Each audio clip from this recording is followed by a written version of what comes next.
Welcome back, Defenders. Jake here.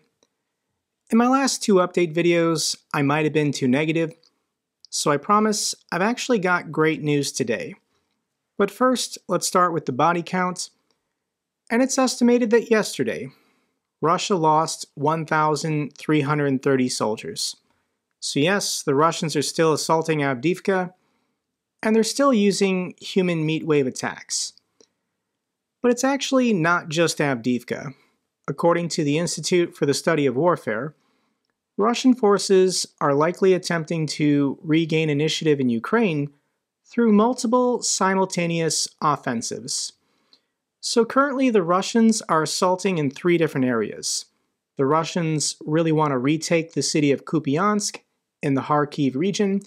They're still assaulting on the flanks around Bakhmut to relieve pressure, as well as they really want the city of Avdiivka. So Russia's goal is to confuse or overwhelm Ukrainian forces by simultaneously attacking at the same time in three different locations. Is it working? So far, no, but Russia's plan has always been to send more guys until Ukrainian forces just run out of bullets. And Putin doesn't care about casualties. He wants a tangible physical victory to present to the Russian people before announcing his re-election. Groundwork underway to ensure Russia's 2024 presidential election favors Putin. Although Putin has yet to formally declare that he will stand for re-election, all the signs are there confirming he will, and all will be done to ensure Russia gets the right result. On top of this, Putin announced he's going to hold his call-in annual press conference. This is something that Putin actually loves to do. Every December, he'll do this marathon press conference for like 3 or 4 hours answering questions. And he actually canceled it last year for the first time. Given that the Russians had just lost the Kharkiv region, they had lost the city of Kherson, they had announced that partial mobilization, he didn't want to talk to the press. But this year, this December, Putin is feeling more optimistic. So Putin more than likely is going to announce his re-election in mid-December, same as having this annual press conference, and he wants a win. He's telling his commanders, I don't care what the cost is. They probably budgeted to lose between 50,000 and 100,000 Russian soldiers assaulting in the east, but he wants Avdiivka taken so that he can brag about it at the press conference and in his re-election announcement. So what might happen here is the pressure might get too great, but similar to Bakhmut in early February, I think Ukraine might try and hold on to Avdiivka to deny the Russians, to deny Putin the propaganda win in December. Perhaps after Putin announces and after this press conference, if it's advantageous to Ukraine, they could pull out of the city of Avdiivka. At the moment, it looks stable, it looks fine. They can still resupply the defenders in the city. But either way, this is still not a humongous victory for the Russians. Avdiivka is basically a suburb of the city of Donetsk. This is the Donetsk airport right here. So for 9 years, the Russians have been trying to take the city of Avdiivka and have been failing to do so.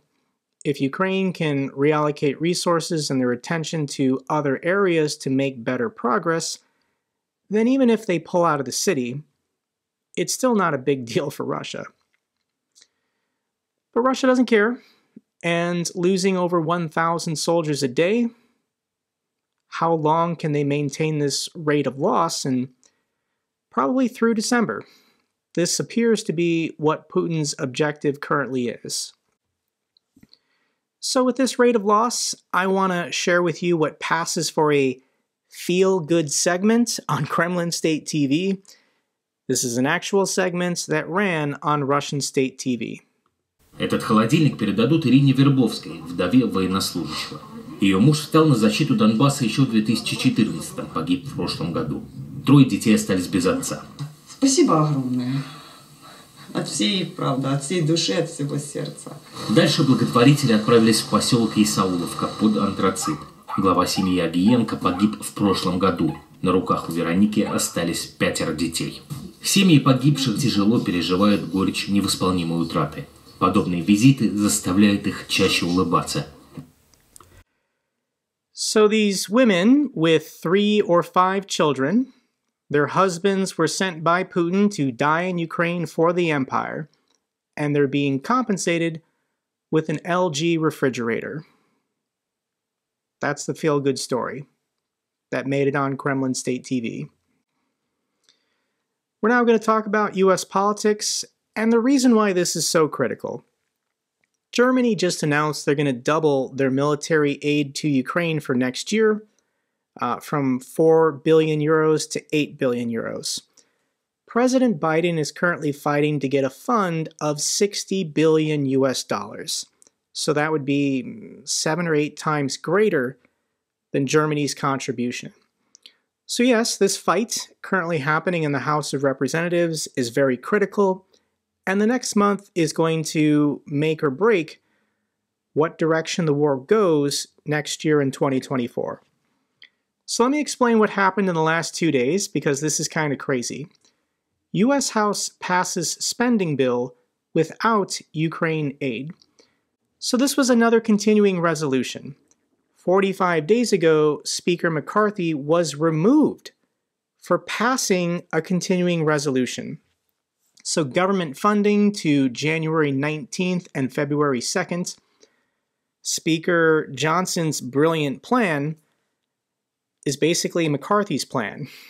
Kick the can down the road, don't actually pass a new budget, instead just do a continuing resolution to fund the government based on last year's numbers.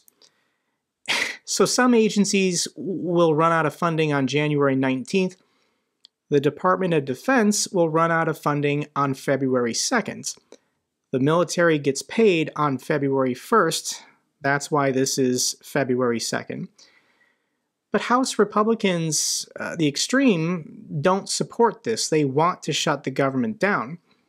So the only way that Speaker Johnson could pass this is if the Democrats supported it. So here's the vote to keep the government open basically through January and February. 127 Republicans in the House, a majority, said yes. 93 said no, basically fighting to shut down the government. And then almost every Democrat supported it.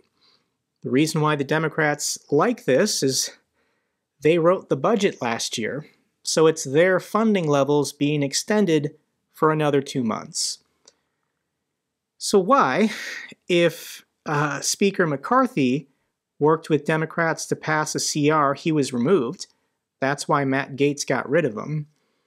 But Speaker Johnson just did the exact same thing, and nobody's talking about removing him.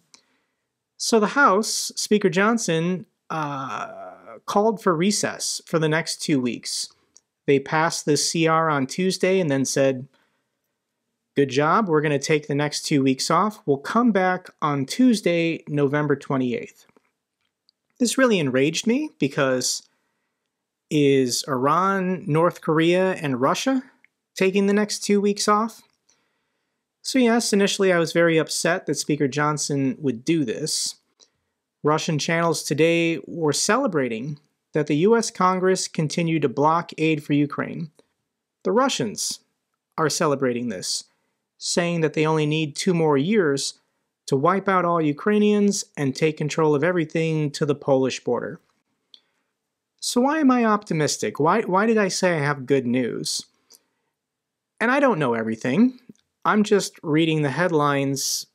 I'm not in these secret meetings about what's being spoken to the Ukrainians in the halls of Congress. So top Zelensky advisor Yermak upbeat on U.S. military assistance after Washington meetings. Zelensky's top political confidant says he just talked to a lot of important people on both sides of the U.S. political divide, and he thinks American support for Ukraine is strong and enduring. Okay. Majority Leader Chuck Schumer, the United States Senate will consider Ukraine aid after Thanksgiving. So there's people that know stuff about potentially what might be coming. And President Biden and the Senate, both Republicans and Democrats in the Senate, are saying they're not going to allow military aid and support to Israel unless it also includes military aid and support for Ukraine. Yes, there might be some stuff for Taiwan, there might be some stuff for border security, but Speaker Johnson really cares about Israel. Here on his chest, he's wearing a lapel pin of a US flag and an Israeli flag. House Republicans already passed their own Israeli aid fund package, simultaneously defunding the IRS. Democrats in the Senate are never going to vote for that. President Biden is never going to sign that. So as long as military aid for Israel has not been passed and signed by Biden, the fight is going to continue to also put pressure on Speaker Johnson to allow military aid to go to Ukraine. So we've got time, and I said in my last video, it's really important right now for European leaders to call and meet with Speaker Johnson and tell him how important it is to allow a vote and to support Ukraine. So the Prime Minister of Estonia is on the chopping block if Ukraine loses this war. She immediately got on a plane and flew to Washington, D.C. and sat down and met with Speaker Johnson. And just look at his body language, being able to meet with the Prime Minister of Estonia. Speaker Johnson is a relatively unknown politician, plucked from obscurity. He wasn't the ranking member on any committees. He wasn't part of the Republican leadership.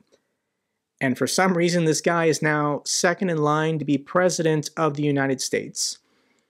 So he's getting new information. He's getting attention from European leaders, from intelligence agencies, from military brass at the Pentagon, and they're all telling him the exact same thing. We must continue supporting democracy around the world. We must stand up to the Russians. We have to continue supporting Ukraine. So let me play this clip because I think the Prime Minister of Estonia is actually very persuasive. Here's about 30 seconds of what she said at the Atlantic Council. It is not enough to say that Ukraine must win. Russia also has to lose. And this means being militarily defeated in Ukraine. Russia's regime remains confident that it has more resolve than we do. It still believes it is able to outlast Ukraine and the Euro-Atlantic community. Therefore, Russia is pursuing the objectives with a theory of victory that is essentially attritional. So this is the language we should be using. Russia must be defeated. Russia has already transitioned to attritional warfare, believing that if they just drag this war out for years, the West will become bored, the West will lose interest, and the West will abandon Ukraine. So what do I actually think is going to happen now, based on this new information? And I think a combined military aid bill is being worked on, and it's probably going to be voted on the week between Christmas and New Year's. This is a political secret of Washington, D.C. Anytime you want to pass something that might be unpopular or controversial, just schedule it between Christmas and New Year's because nobody's paying attention. So there are about 50 House Republicans that support Speaker Johnson who don't want to support Ukraine. They think Russia is perfectly fine. So if Speaker Johnson is going to betray them, betray their trust, and allow a vote to send more military aid to Ukraine, he's probably going to wait for the week between Christmas and New Year's, so not as many people in his base are paying attention. So let's hold off. Let's give it another 45 days.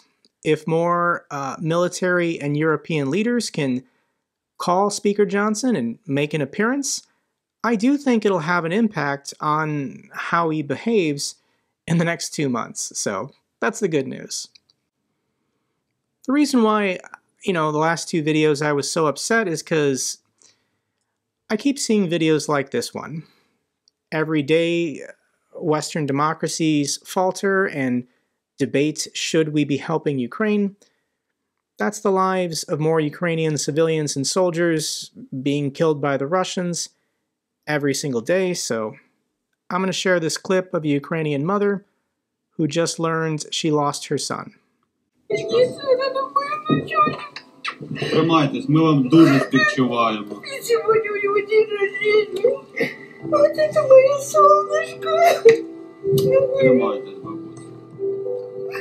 27 27 років, дуже мало. Вот и лейтенанта получила. Пожалуйста, вы его держите, все держитесь, пожалуйста. Кто же будет потом жить? Будемо старатись, бабусь. Будемо Вам старатись. большое спасибо. This is painful, especially when there's so much more that the West could be doing to help, and they're still arguing amongst themselves.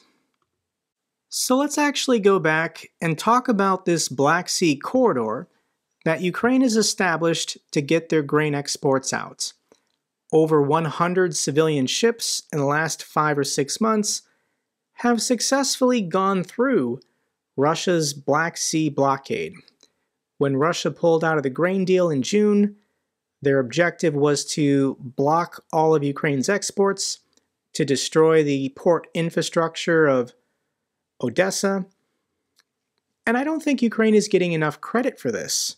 This is a huge military victory. The fact that Ukraine is getting their grain exports out without having to make a deal with the Russians. Ukraine militarily expelled Russian forces from the oil platforms off the coastline. They've destroyed air defense systems and they blew up the Black Sea Fleet headquarters, forcing Russian ships and aviation to pull off the Crimean Peninsula. This is how, militarily, Ukraine achieved a huge victory to get their grain exports out. I just wanted to highlight this because I don't think Ukraine is getting enough credit, given this has been militarily one of their primary focuses the last 5 months. Ukraine also confirms the Dnipro foothold for the first time, paving the way to Crimea. Zelensky probably shouldn't have said this, but he claimed something big is coming prior to the end of the year. And this is the region that Russia cares the least about, they're focused the least on. So Ukraine is applying maximum pressure in order to break this narrative of a stalemate.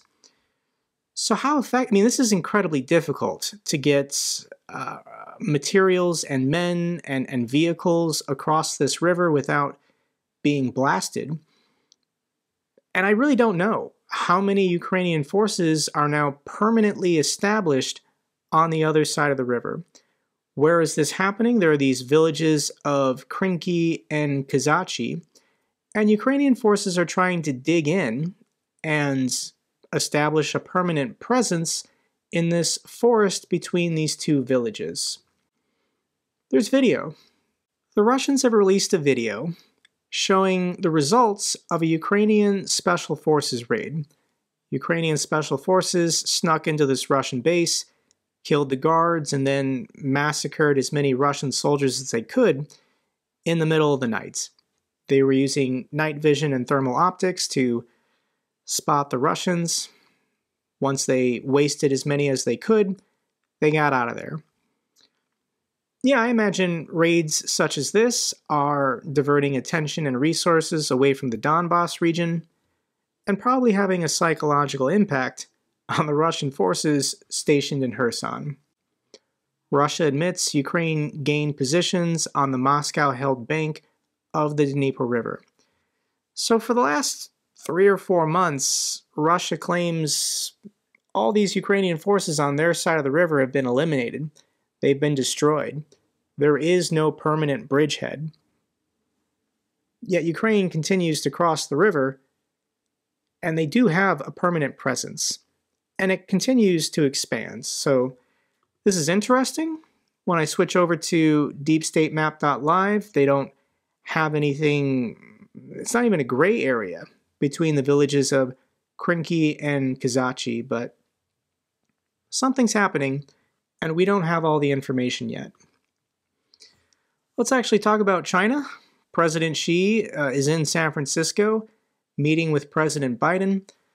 All the pictures and videos seem pretty friendly. This was a cute moment. President Biden had his phone out and showed President Xi a picture from 1985. This looks like a early 20s Xi visiting the Golden Gate Bridge in San Francisco 38 years ago. And keep it light. I think President Biden knows the significance and importance of maintaining good relations with China as a large trade partner and as a nuclear power. Xi tells Biden that China has no plans for military action against Taiwan in the coming years. But I don't think it's from a lack of wanting to. Does Xi want to invade Taiwan? And I think he does, but so did Mao 60 years ago. The reason why mainland China has never done it is they can't figure out how to do it without destroying their economy, destroying their relations and standing in the world. So this meeting, no mention of Ukraine or Russia. I'm sure these two world leaders talked about it in private, but Chinese state media doesn't want to talk about Russia. They don't want to talk about Ukraine. I know in the comments section, people have been critical of me for not being more critical of China. But there's a difference. Iran and North Korea's militaries are actively supporting Russia, sending them missiles and artillery shells. The Chinese military isn't doing that. Yes, China is not participating in sanctions. This still benefits Russia. But President Xi and the Chinese military could be doing more to support the Russian military, and Xi is choosing not to do that right now. So what does Xi want? Why this visit to the United States now? And it's because Western companies, especially American companies, are pulling all their resources and capital out of China. Apple is the largest company in the world, and they're trying to diversify, relocating operations to Vietnam or Southeast Asia, because this growing risk of conflict between China and the United States would be an economic disaster for both countries.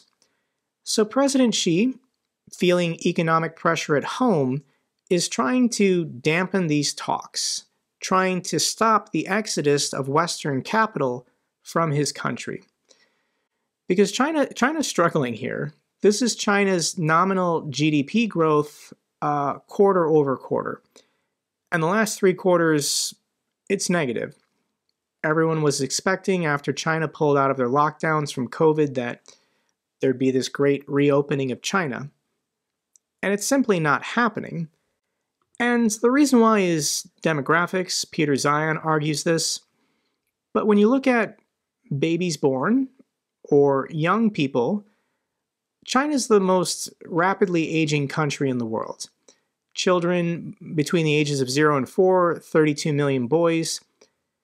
Men between the ages of 50 and 54, 61 million. So there's not enough domestic consumption happening in China amongst young people to sustain their own economy. And with their rapidly aging population, just look at the pyramid for people between the ages of 50 and 60. In 10 or 20 years, all these people will be retired, not working, not paying taxes, not contributing to the economy as much as they are now. And there's not enough young people to pick up the slack so that economically China can continue to grow. And it gets worse. China's urban youth unemployment rate rose to 21%, Officially, China no longer talks about their youth unemployment problem. They don't record or report this number, so this has to be an outside estimate. But if you're scared, if you're a dictator in an authoritarian country, and you're scared of having a revolution, young people unemployed who don't see the future as economically prosperous, that's the recipe for protests and rioting and revolution. China knows a thing or two about revolutions, so this is what has Xi concerned. Here's a cool story. Denmark could block Russia's oil tankers, according to the Financial Times. When asked whether the Russian Navy would accompany Russian oil tankers passing through the Danish Strait, the Kremlin spokesman said that Russia doesn't make such decisions based on news reports. So here's Denmark. This is the Danish Straits. There are Russian oil tankers that leave from the St. Petersburg area through the Baltic Sea. Denmark controls this. This is their territory. And yes, there are Russian oil tankers not participating, not complying with EU sanctions as far as the oil price cap. So I think this is the correct move. I mean, this is provocative. It's, adversarial towards Russia, but yeah, I think these ships should be stopped. Their paperwork should be checked. If anyone is violating any sanctions placed on these companies or Russia, then yeah, seize the ship. Let's do it. Final clip I have for you is from the former president of Ukraine. This is Petro Poroshenko. The last 2 years, he's been a good representative of Ukraine. He's not currently serving, but he tries to raise awareness and support the soldiers. Here's the former president, I think, handing out holiday gift baskets or something to soldiers serving on the front lines.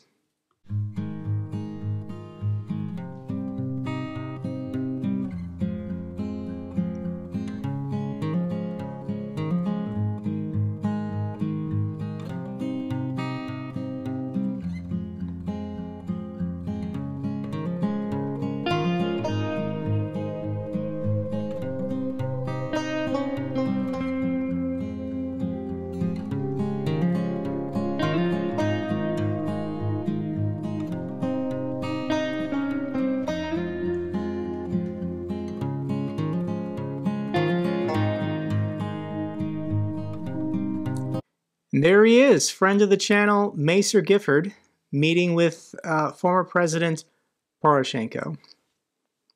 Morale looks good in all these videos I'm seeing of Ukrainian forces. That's all for this update video.